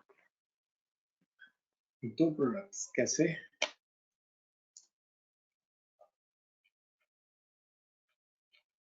डाइक्लोरो का मतलब समझ रही हो ना साक्षी की, दो क्लोरीन लगाने हैं इन अ सिंगल प्रोडक्ट। प्रोपेन होता है ये।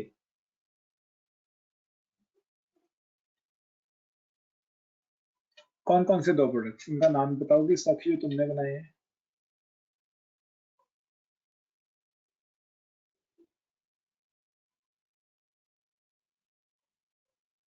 इसका मैंने डाइक्लोरो नहीं, क्लोरो ही करा है, मैं कभी नहीं करी।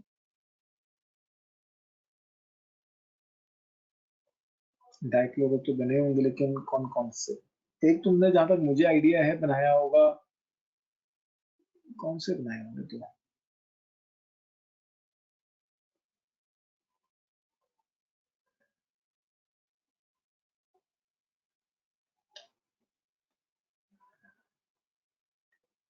अच्छा मैंने चलो CH3 और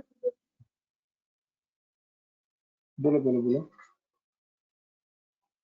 अच्छा मैंने CH3 और CH2 के साथ बनाए हैं। ठीक, तुमने जो बनाए हैं वो ये बनाए फिर मतलब कि एक क्लोरीन यहाँ लगा दिया और एक क्लोरीन इधर लगा दिया, ऐसे? ये सर ये एक हो गया प्रोडक्ट, ठीक है। फिर दूसरा प्रोडक्ट तुमने कौन सा बनाया? CH2 CCl2 CH3। ये तो सेम ही नहीं बन गया। सर CH2 फिर सेकंड कार्बन के साथ 2 Cl।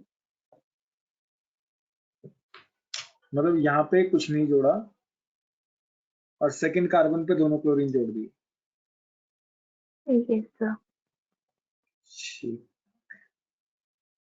एक पॉसिबिलिटी ये है, चलो ठीक है। तो फिर एक पॉसिबिलिटी ये भी तो है साक्षी कि हम फर्स्ट कार्बन के साथ ही दोनों क्लोरीन जोड़ दें, वो क्यों मिस हो गई? अगर हम सेकंड कार्बन से दोनों क्लोरीन जोड़ सकते हैं तो हम फर्स्ट कार्बन से भी तो जोड़ सकते थे, या नहीं? Yes sir. क्या हम थर्ड कार्बन से अगर दोनों क्लोरीन जोड़ें तो नया प्रोडक्ट मिलेगा?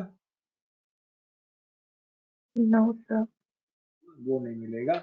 और एक और पॉसिबिलिटी तुमने मिस की। तुमने ये पॉसिबिलिटी अच्छी बनाई कि हम दोनों क्लोरीन पड़ोसी पड़ोसी वाले कार्बन पे जोड़ देते हैं, एडजेसेंट कार्बन पे। यहाँ पे एक और पॉसिबिलिटी अराइज होती है कि भाई एक क्लोरीन तो आप लगाओ फर्स्ट वाले पे, एक क्लोरीन लगाओ थर्ड वाले पे, तब भी तो एक नया प्रोडक्ट मिलेगा, देखो, जो हमने अभी तक नहीं बनाया है। क्लियर या नहीं? Yes sir. दोबारा समझाऊं, देखो। एक बार पहले हमने क्या किया, फर्स्ट वाले पे दोनों क्लोरीन लगाई, फिर हमने सेकंड वाले पे दोनों क्लोरीन लगाई। जो तुम्हारा मेथड ऑफ अप्रोच होना चाहिए था कि फर्स्ट वाले पे 2 क्लोरीन लगा देते हैं, सेकंड वाले पे 2 क्लोरीन लगा देते हैं, थर्ड वाले पे लग नहीं सकते क्योंकि वो तो सेम बन जाए। फिर तुमने ये बनाना था कि 1 2 पे लगा लेते हैं, 1 2 के बाद 2 3 लग नहीं सकता था क्योंकि वो सेम ही बन जाता, तो फिर 1 3 पे लगाते हैं, एक फर्स्ट पे और एक लास्ट पे। क्लियर? सब में नाम अलग अलग है, चारों के चारों डिफरेंट पॉसिबल प्रोडक्ट्स हैं।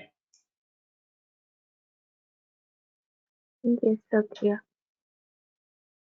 एंड यहाँ पे एक छोटा सा पॉइंट और नोट करना है, जब हम एक ही कार्बन पे 2 हैलोजन लगा देते हैं, 2 halogens on same carbon, तब हम उसे बोलते हैं जेम डायहलाइड्स। तब हम उसे क्या बोलते हैं, जेम या जेमिनल डायहलाइड्स। जेम कह लो या जेमिनल। जेमिनल हम पूरा कभी नहीं लिखते, तो जेम ही लिखते हैं, GeM डायहलाइड्स।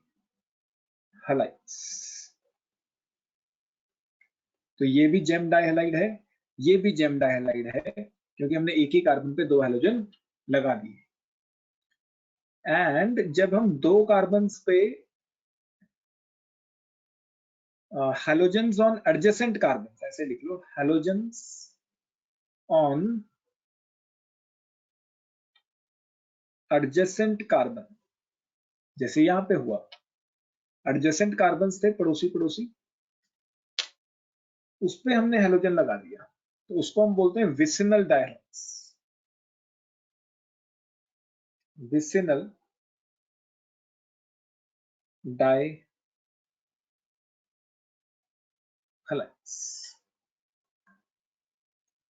Doubt Sakshi? No sir. करो।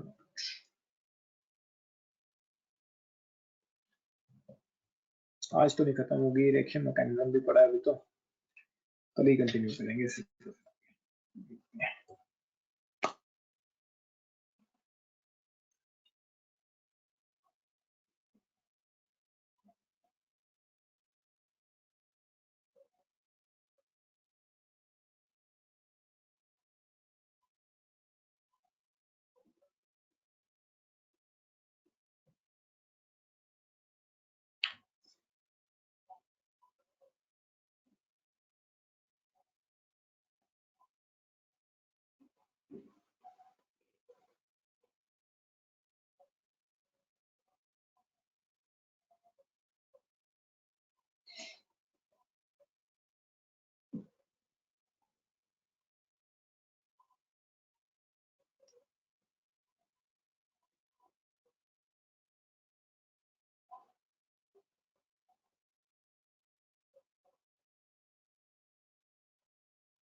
Sir done. ठीक है साक्षी। साक्षी रिएक्शन आज तो पूरी नहीं होगी, तो बाकी कल कंटिन्यू, शुरू कल करते हैं इसको खत्म।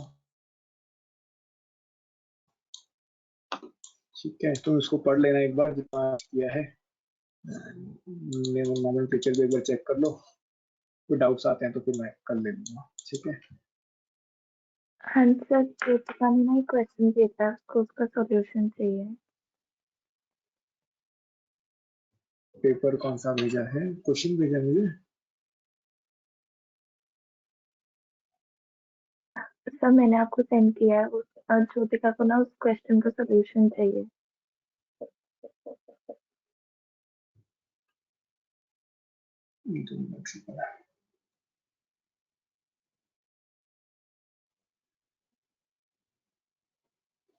Which of the following solution has the smallest pH? तुम ही बता दो साक्षी, किसका pH सबसे कम होगा?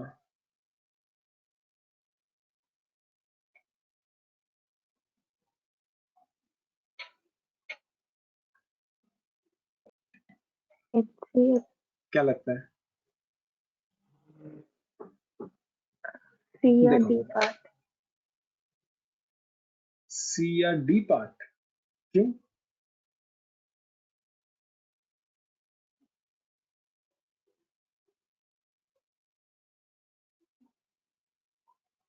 क्योंकि उसमें दोनों में HCl आ रहा है। आप ही बता दो आंसर। चलो देखो,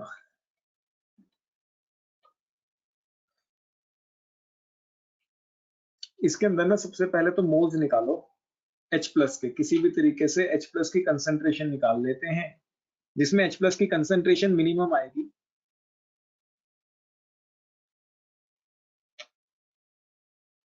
ठीक है, तो pH भी उतना ही कम आएगा क्योंकि pH डिपेंड किस पे कर रहा है? H प्लस की कंसंट्रेशन पे। ठीक है, अगर H प्लस की कंसंट्रेशन कम होगी तो pH भी कम होगा। अब pH इज माइनस, इस ऐसे मत करो, तो बस H प्लस की कंसंट्रेशन ज्यादा होगी, सॉरी मैं गलत ले गया ना, अगर H प्लस की कंसंट्रेशन ज्यादा होगी तो pH कम होगा। ये चीज क्लियर है या नहीं, कि अगर H प्लस की कंसंट्रेशन ज्यादा होगी तो pH कम होगा? ठीक है सर।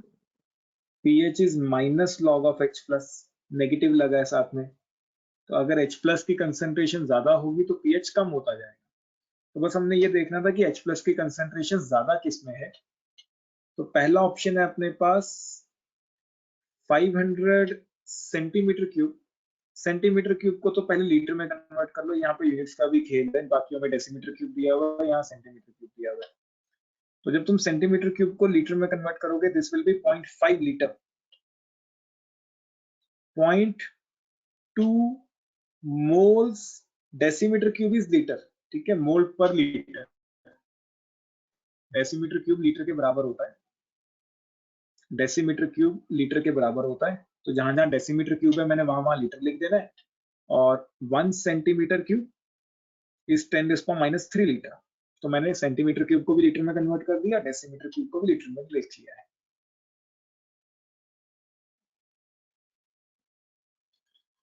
तो यहां से हमारे पास पहले तो आएगी मोल्स ऑफ CH3COH। तो यहां से कंसंट्रेशन मोल्स निकाल लो, किसके? CH3COOH। वो कितने आएंगे? मोल्स कैसे निकालते हैं? Molarity multiplied by volume, molarity multiplied by volume in litres. ये मोलैरिटी तो है मोल्स पर लीटर, ठीक है, तो मोलैरिटी इनटू वॉल्यूम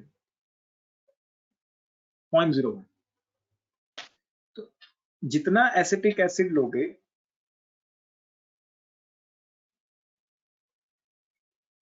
उतने ही H प्लस मिलेंगे, जितना एसिटिक एसिड लोगे उतने ही क्या मिलेंगे? H प्लस, क्योंकि इसके अंदर एक ही तो हाइड्रोजन है। तो अगर तुम एसिटिक एसिड 0.01 लोगे तो H प्लस भी कितने मिलेंगे? 0.01। यहां तक कोई डाउट? क्लियर या नहीं? ठीक है सर। सेम काम हम बी पार्ट में कर लेते हैं। बी पार्ट में अपने पास है 10 सेंटीमीटर क्यूब। 10 सेंटीमीटर क्यूब हो जाएगा 0.01 लीटर, 0.4 मोलर, मोल पर लीटर मतलब मोलर H2SO4। तो अगेन पहले यहां से मोल्स निकालो, किसके? H2SO4 के। मोलैरिटी मल्टीप्लाइड बाय वॉल्यूम, तो ये बन जाएगा 0.004। लेकिन जितना H2SO4 लोगे उसका डबल H+ मिलेगा। तो अगर H2SO4 लिया 0.004 तो ये मिलेगा 0.008। खैर उससे तो कम ही है, कहाँ पे 0.01, कहाँ 0.008। सी पार्ट 1 डेसीमीटर क्यूब मतलब 1 लीटर ऑफ 0.4 मोलर HCl। तो यहां से HCl आ जाएंगे मोल्स। HCl के मोल्स कितने आ जाएंगे? Molarity multiplied by volume which is 0.4। और जितना HCl लोगे उतना ही H+ भी मिलेगा। HCl तुम्हारा 0.4 है तो H+ भी कितना होगा? 0.4। तो काफी ज्यादा अमाउंट है। थर्ड पार्ट, फोर्थ पार्ट में तुम्हें दिया है 200 सेंटीमीटर क्यूब। 200 सेंटीमीटर क्यूब को हम लिख सकते हैं पॉइंट ऑफ 0.5 मोलर HCl। तुम इसके मोल्स निकालोगे तो कितने आएंगे? 0.5 मल्टीप्लाइड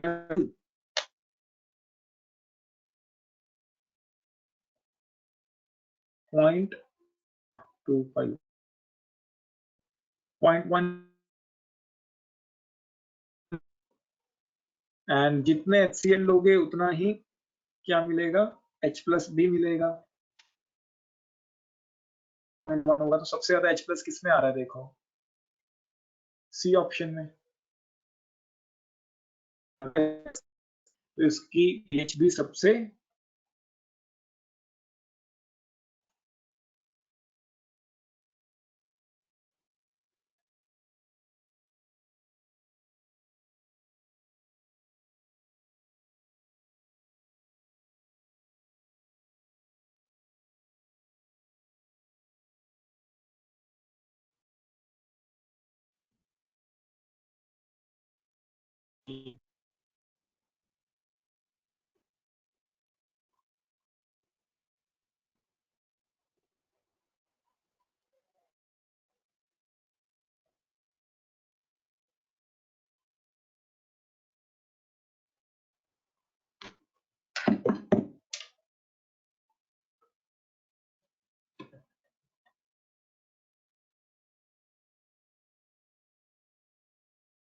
अच्छी आवाज आ रही है? Yes sir. समझ आया चारों का? या बीच में कनेक्शन लॉस हुआ था तो कट गई आवाज मेरी कहीं पे? नहीं सर, क्वेश्चन कंप्लीट हो गया था। ठीक ठीक ठीक। देखो सिंपल सा है, बस हमने H+ ज्यादा देखना था कहाँ पे है। और यहाँ पे यूनिट्स का थोड़ा सा था, एक कई जगह सेंटीमीटर क्यूब है, कई जगह डेसीमीटर क्यूब है। तो मैंने सबको ही लीटर में कन्वर्ट कर लिया है जिसमें हम लेते आए हैं। ठीक है, तो मोल्स निकालने हैं। पहले हमने एसिड के मोल्स निकाले, एसिड से H+ के मोल्स निकालने हैं। जिसके H+ के मोल्स ज्यादा आएंगे उसका pH कम आएगा। सबसे ज्यादा H+ के मोल्स आ रहे थे HCl में, तो सबसे ज्यादा pH, सबसे कम pH होगा C में, फिर D में, फिर A में और फिर B में। इस तरीके से सबसे ज्यादा मिनिमम pH पूछा तो आंसर विल बी C। समझा दोगे अब उसे? Yes sir. और कोई डाउट?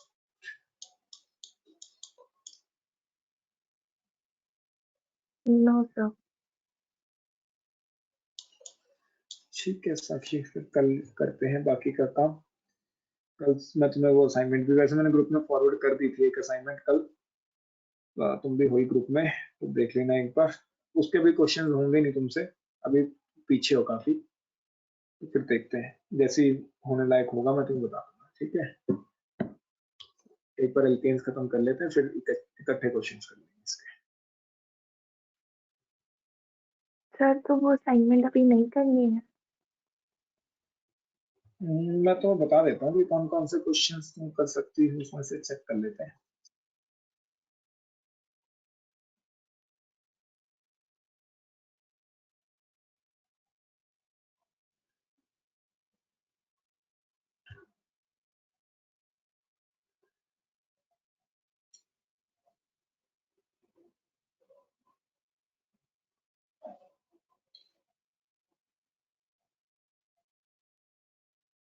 फर्स्ट हो जाएगा वुड्स रिएक्शन, अभी तक हमने की है? नहीं, नहीं कर ली वुड्स रिएक्शन तो, है ना? वुड्स तो कर ली। ये फर्स्ट हो जाएगा, सेकंड हो जाएगा, थर्ड हो जाएगा, फोर्थ भी हो जाएगा।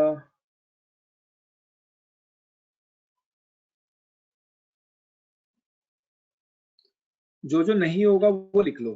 तुम एक काम करो, जो जो करना है वो लिखो पहले। तो 1 2 3 4 5 7 8 1 2 3 4 5 7 8 12 12 नहीं होगा, 12 रहने देना।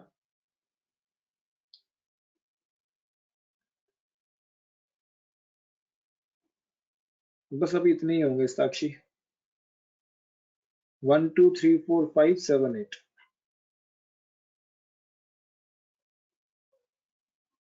Okay sir. ठीक है, बाकी कल तक होने लगेंगे। कल मैं एल्केन्स खत्म कर दूंगा और मैकेनिज्म भी डिस्कस कर लूंगा इसका। तो काफी क्वेश्चन बनने लगेंगे, टेंशन नहीं है। ठीक है, टेंशन मत लो, इतने अभी आराम से करेंगे, ज्यादा जल्दी नहीं है। तुम्हारी करने की स्पीड हम थोड़ा सा यहाँ पे स्लो रख रहे हैं, क्योंकि हम लोग साथ साथ डिटेल में डिस्कस करते हुए चल रहे हैं चीजों को थोड़ा, तो थोड़ा स्पीड स्लो रह रही है। खैर कोई बात नहीं, स्पीड का कोई चक्कर नहीं है। इस 26 27 तक चैप्टर खत्म कर दूंगा, एंड फिर उसका रिवीजन ही करनी है, तो आराम से कर लेंगे, कोई दिक्कत नहीं ओके, थैंक यू सर। है। वेलकम साक्षी।